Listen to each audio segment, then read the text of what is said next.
Fluoride science is corporate science. Fluoride science is DDT science. It's asbestos science. It's tobacco science. It's a racket.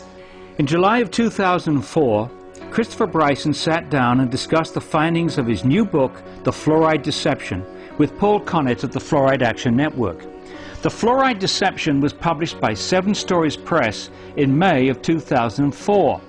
The book is based on nearly 10 years of research by Bryson, an award-winning journalist and former producer at the BBC. In this interview, we asked Bryson to introduce us to some of the important individuals and institutions which have played a role in shaping public policy on the toxicity of fluoride and the purported safety of the controversial water fluoridation program. In 1993, I was working at Rockefeller Center in New York as a radio producer for the BBC. And I got a call from London. There was a local water fluoridation battle in the north of England, in Leeds. And the producers, it was a daytime radio show. You and Yours was the name of the program. And the producer said, "Chris, what do you know about fluoride? What do the Yanks think about fluoride? Is there an American angle?" And it was a very, familiar request to me. Is there an American angle to the story? And I said, "Look, I don't know fluoride from a hole in the wall. I have no idea about fluoride, but let me make a few phone calls and see if I can't help you out." And my first call was to Ralph Nader in Washington. And I'm not sure why I called Ralph Nader, but look, it was a consumer issue. And Mr. Consumer, Ralph Nader, I thought, let's give him a call. And I got through, and he said, "Look, I don't know a great deal about water fluoridation, but I've never had terribly good feelings about it. Here are the names of a couple of scientists you ought to speak with." And he gave me the names of Dr. William Hersey, who then and now is a chemist at the Environmental Protection Agency, and Dr. Robert J. Carton. Bob Carton had been with EPA, but at that time was then over at the U.S. Army. And I went down to Washington and met with Dr. Hersey and Dr. Carton, and they explained to me that the safety standards for water fluoridation in this country are based on fraudulent science.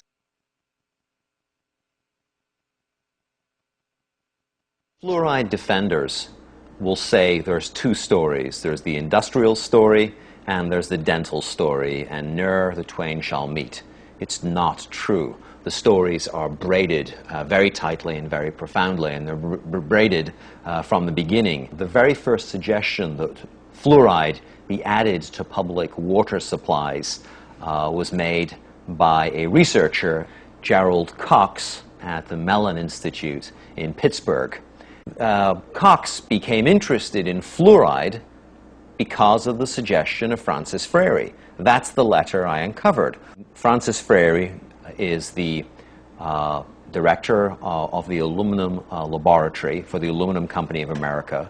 He is very concerned about fluoride pollution around aluminum plants. He's very concerned about what the fluoride is doing to the workers inside these aluminum plants.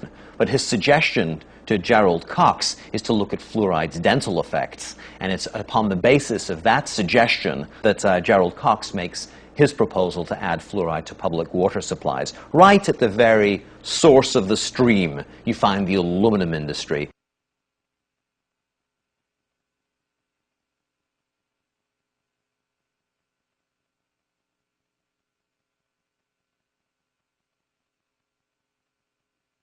Cox's suggestion that we add fluoride to public water supplies needs to be understood for who was saying it and where he was saying it and what the track record of the Mellon Institute was. The Mellon Institute was a leading defender of asbestos for the asbestos industry. Today, industry are facing a tidal wave, a crippling tidal wave of lawsuits from people who have had their health damaged, who've been killed by asbestos. Well, for generations, the Mellon Institute produced research that said that mesothelioma was caused by something other than asbestos. That's how you have to understand the fluoride issue. Industry was concerned about fluoride pollution and about lawsuits of a similar magnitude for fluoride pollution, so it's no coincidence that the Mellon Institute makes the first suggestion that fluoride be added to public water supplies.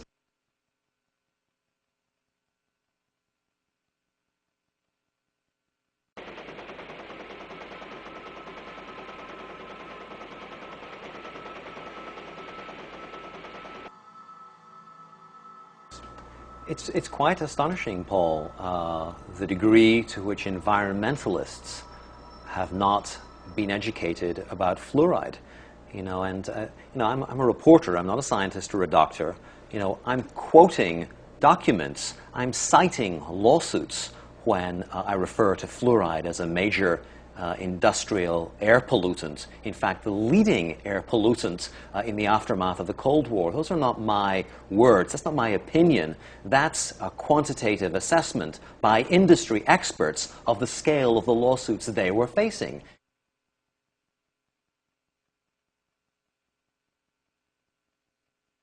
The most notorious air pollution disaster in U.S. history was the Halloween air pollution incident in Donora, Pennsylvania, a mill town south of Pittsburgh, where a couple of dozen people and several thousand were injured because of effluents coming from a U.S. steel plant, which were trapped by a temperature inversion. In the aftermath of those deaths, a researcher, Philip Stadler, a chemist, Philip Stadler, investigated. He did blood analysis, and he measured high levels of fluoride in the blood of some of the injured and the deceased. He published that data along with data which found high levels of fluoride in vegetation and a lot of other circumstantial evidence indicating fluoride poisoning. Sadler published his research in Chemical and Engineering News, but the Public Health Service came in and said that fluoride wasn't responsible. It was a mixture of air pollutants and bad weather that had caused the disaster. Well, I uncovered a memo, Paul, a memo from the Aluminum Company of America in which they had secretly gotten blood from one of the deceased. And their measurements were almost exactly the same measurements that Philip Sadler found. Laundering fluoride's role in the Donora pollution incident is really emblematic for what has happened for the last half-century and an accounting for why environmentalists don't know their own history. Donora jump-started the environmental movement, but environmentalists don't know that Donora was almost certainly caused by fluoride.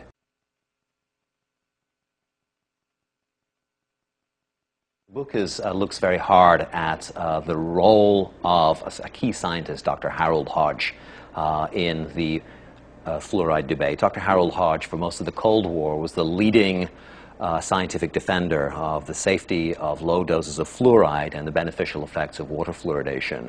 Dr. Harold Hodge, a distinguished toxicologist on the Rochester team, has carefully investigated the safety of fluoridation.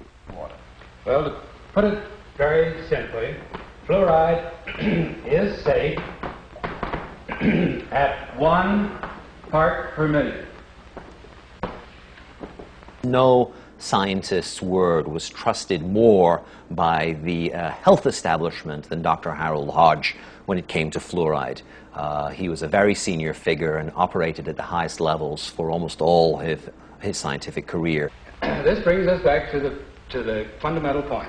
Fluoride is safe, and I think I can say in conclusion that there is no health hazard that justifies postponing water fluoridation.